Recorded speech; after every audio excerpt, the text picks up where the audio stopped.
Hey, good morning, good afternoon, good evening, whatever it might be for you. For me, it is currently morning time. I'm sipping up on my coffee. Welcome back to another episode of Simply History. I'm your host, Mr. Robbins. This is actually my first attempt at making a video, I guess not live, pre recorded, but up until now I've just been messing around, figuring out how to make content. And so this is my first venture into actually being here in real life. I've got a couple of AI characters that I've been messing around with, but my goal for this channel is to actually make content over this summer break for my students that are going to be coming back in the fall and taking AP U.S. history. So there's a lot of content that we're supposed to cover over the year before they take the test at the end of the school year. And there's just so much stuff that I find myself not being able to get to everything. So I've created this channel hopefully as a way to be able to present that information. I'll try not to make these videos too long. Today, though, is just kind of testing things out.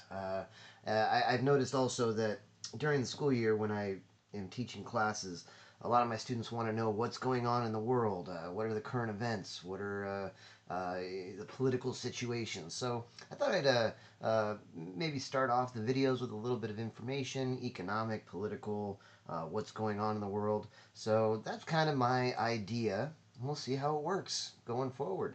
So anyway, if you like that idea, if you're going to be coming back, like, subscribe, click all the bells and whistles, all that good stuff, and let's go ahead and see what's going on today. So I always like to take a look at what's going on with the Dow Jones. Dow Jones is kind of like the heartbeat of the economy, and we are currently in almost the highest that the Dow Jones has ever been.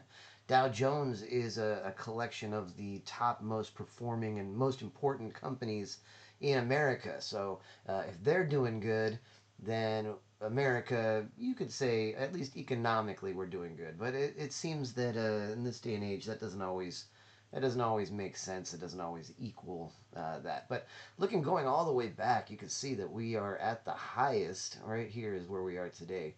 But just recently, within the last day, the Dow Jones hit the highest level it ever has in the history of the Dow Jones. So looks like companies are doing well, but it's probably just a very few select companies that are doing well right now. Things are a little bit wild going on in the political theater of the world.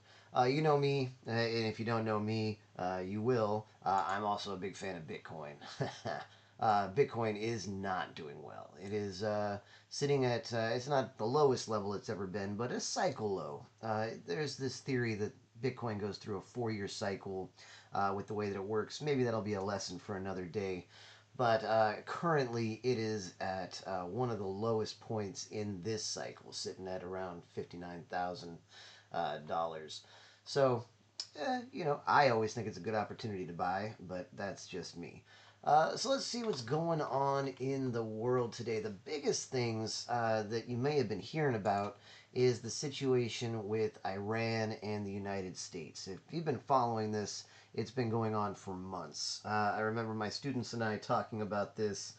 Oh gosh, I think it was back in February is when it was all starting.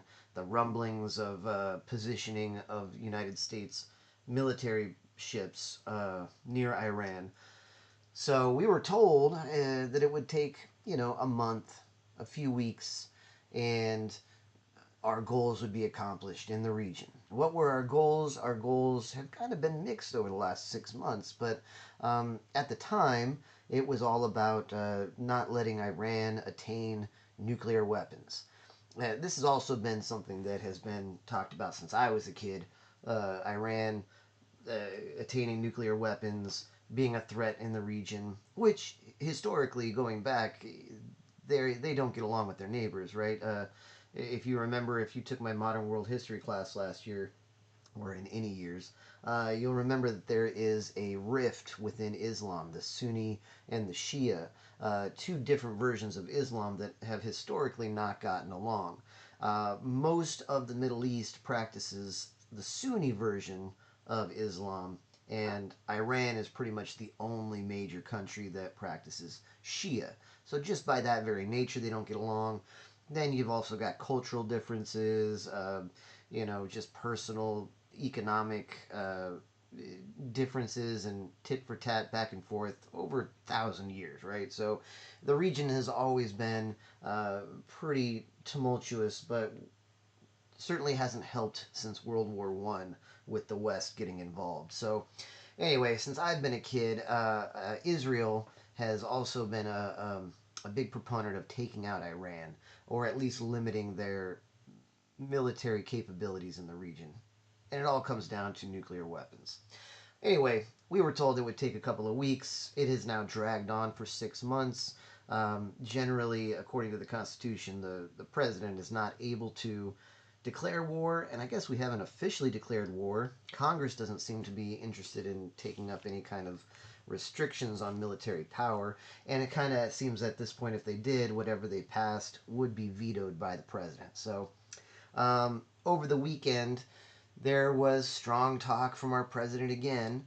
It's kind of been for the last 5 months that the president of the United States says that there is an agreement and that we're going to work out some kind of a peace deal, even though we've destroyed their previous government. The U.S. military took out very top important political leaders in Iran, including the Ayatollah, who is or was almost like the Pope and the President, if we want to think of Western roles, mushed into one. He was the political leader at the very top, as well as the religious leader at the very top.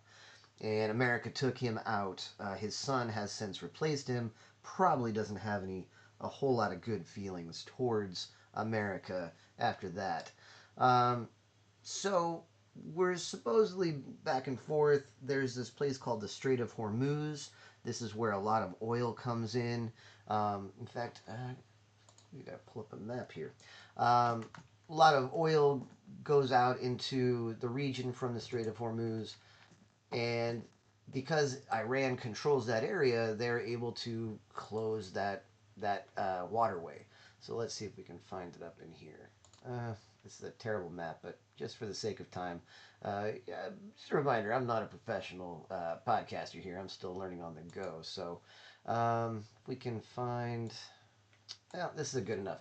So right over here we got Iran, right? There's Iraq, Saudi Arabia. You can look up a map on your own to get a bigger picture. But Iran, Iraq, Saudi Arabia, these are countries that have a lot of oil. A lot of oil coming out of the Middle East comes from Iran, Iraq, Saudi Arabia.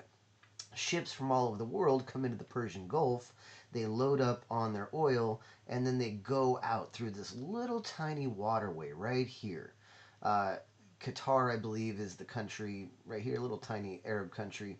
But Iran, big, powerful country, is closing off this waterway, or at least has been since this war started, not allowing any oil tankers inside or outside. It's becoming quite um, a problem for the rest of the world because the industrial world runs on oil. So we're starting to see this impact economies all over the world. America, not so much. We've got reserves that we're able to tap into, but even those are starting to run low, from what I can hear. So this little tiny passageway is the crux of everything. Iran keeps it closed. America's trying to get it back open. And it almost seems like every week there's announcements that Iran is opening up the Strait of Hormuz, that they're willing to sit down for talks. The day comes for those talks, and we end up bombing, or they end up bombing, throwing missiles over at our allies. We throw missiles into their country. Somebody does something and those talks don't happen. And this has been going on for months now. So over the weekend, Donald Trump, he's got, Truth Social, which is like his version of Twitter. I don't think I have the quote on here, but he basically said something to the effect of, we're going to wipe Iran off the map, which is pretty inflammatory talk in here. One of the things that they criticize Iran for is saying that they want to wipe Israel off of the map. When you start talking about wiping anybody off of the map, you're probably not going to make any friends, right? It's going to be harder to make friends and make deals than not. Then, I believe last night or early this morning, Donald Trump posted Iran has requesting a meeting. It will take place tomorrow in Doha. Tomorrow being Tuesday, June what? June 30th? Yeah, June 30th, Tuesday. So we'll see what happens. Now, what's interesting here is that our president has said that the Iranian deputy foreign minister Kazim Garibabadi nailed it. Said that this meeting would only take place if certain conditions were met. And so we're getting contradictory information out of the United States and Iran, which is par for the course for the last 6 months. But that brings us to the Dow Jones. Dow Jones is doing good because these possible talks are going to happen. We'll see when tomorrow comes if these talks happen or if they just start throwing missiles at each other again. And if so, then we can count on this probably being a little bit more choppy and possibly maybe even going down. So that's what's going on with Iran.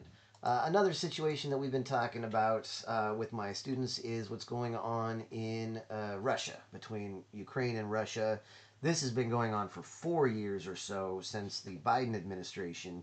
Russia has attacked Ukraine, which is this little tiny country to the west of Russia, or maybe southwest of Russia. And it all comes down to territory that's in dispute since the Soviet Union, NATO, which is also something that we discussed towards the end of the year in modern world history. NATO is a leftover organization from the Cold War. And yeah, it's a pretty deep situation. We can go into it another time, possibly. But again, this has been going on for 4 years, back and forth. Russia's a huge country. Ukraine's a little tiny country. I think Russia thought it was going to be an easy win, but Ukraine has been getting a lot of support from the United States, from Britain, from Europe in general. And so they've been getting a lot of weapons, a lot of money. Even so, with all that, they have definitely gotten hit pretty hard with casualties. A lot of Ukrainian men have died in this war to the point where they've had to lower the standards for their army. Generally, you want to have young people, 18 to 30 is ideal, I would imagine. Fighting, fit strength, mentally, you're at your, really, I don't want to say peak, but you're doing really well mentally and physically. Well, with all the casualties, they've kind of had to raise that rage all the way up into people in their 50s and 60s. There's also been reports and footage of people just being grabbed off the street, young men being grabbed off the street. So it's not even a draft, really, where the government selects a certain group based on their birthday or social security number or whatever. This is literally just grabbing men off the street and throwing them into the military. So that's still going on. The president, Zelensky, is kind of, from what I understand as well, correct me in the comments if I've got anything wrong or if there's anything that you think that I should cover when I go through these topics. So I will read the comments and make adjustments. But Zelensky, the president, has suspended elections. So I believe there should have been presidential elections about a year ago. But because of this conflict, he has suspended those. So the president of Ukraine is kind of, I don't want to say he's becoming a dictator, but there is this kind of slow roll, slow burn, boiling the frog type of situation where he may become the president for a longer time than is constitutionally mandated in the country's constitution. But that's something that I'm keeping an eye on and we'll watch. There was just a recent missile and drone strike in Ukraine today in one of their industrial cities. So it's interesting that the attacks are seeming to escalate into the form more civilian than military targets. Big thing here, Vladimir Putin said in a television interview that Russia would press ahead with its aim of fully controlling the regions that have already been set out in a prior peace agreement in Ukraine. Uh, Vladimir Putin says that those areas should be Russian and that Ukraine should withdraw its forces and drop its plans to join NATO. Apparently, that's one of the big reasons why this war launched in the first place, is that Ukraine was talking about joining NATO, which, for various reasons, is not a good thing for Russia. There's still bad blood and bad feelings from the Cold War, and NATO is one of those holdovers. So that's what's going on Russia and Ukraine. And then the last thing I wanted to cover is we're coming into the midterms. The midterms here in the United States, midway through the presidential administration, there are elections for the Senate and the House. So that's coming up in November. Generally, the president, whatever his political party is at the time of the midterms, the other political party does very well, depending on how popular that president is. But the midterms are kind of a way for America to say, hey, we think the president is making good choices. Hey, we don't like the direction that the president is taking us in. And so you get a kind of a barometer of what the sentiment towards the president is at the midterms, which again is coming up in November. It'll be right at the beginning of the school year. So a good topic of conversation. Right now, doesn't look good for the Republicans. And what this is also bringing up is that halfway through this term, the Republicans are getting ready for the next presidential election. Donald Trump is not constitutionally able to run for a third term, so he will not be able to run. Generally, you have the vice president running, which in this case is J.D. Vance, and generally the political parties don't run anybody against the incumbent vice president. I think I've seen it happen before, but it's not very often. It's not very likely. This time, though, there is talk about Marco Rubio, which is our Secretary of State. You can see him standing over here to the right in this picture. Marco Rubio is the Secretary of State, a little bit more, they call it hawkish, a little bit more likely to continue escalation in the Middle East, continue getting us involved in other wars. There's talk about Cuba and other enemies, you know. Marco Rubio would be more likely to support those or be conducive to getting us into war. J.D. Vance has kind of come out on the other side. He has not been a big fan of what we've been doing in Iran. He's had kind of a rhetoric that is trying to keep us out of war. Now, whether that's his own personal feelings or a political choice going into midterms and getting ready for a presidential election, who knows? It's all a game. At the end of the day, these politicians are all playing a game. I never believe anything that any of them say, Democrat, Republican.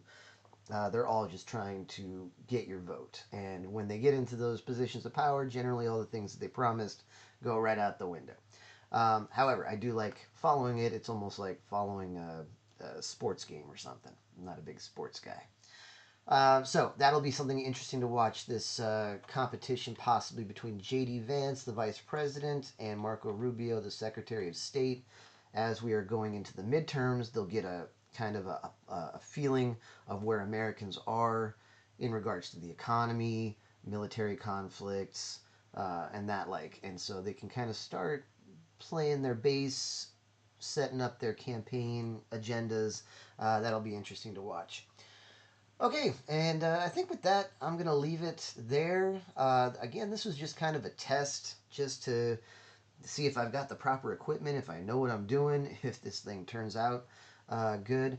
I would like to make more. I would love to do a live show, a live stream, where maybe we can get some interaction from the audience. If I even have an audience, I might just be screaming out into the void with this thing. But that's my plan. So look for more content coming over the summer. Definitely want to do, or the whole agenda is to do AP U.S. history stuff, starting with period one, which is basically the not the colonization, but the origin of the Native American tribes in America long before the colonials got here. So that's period one.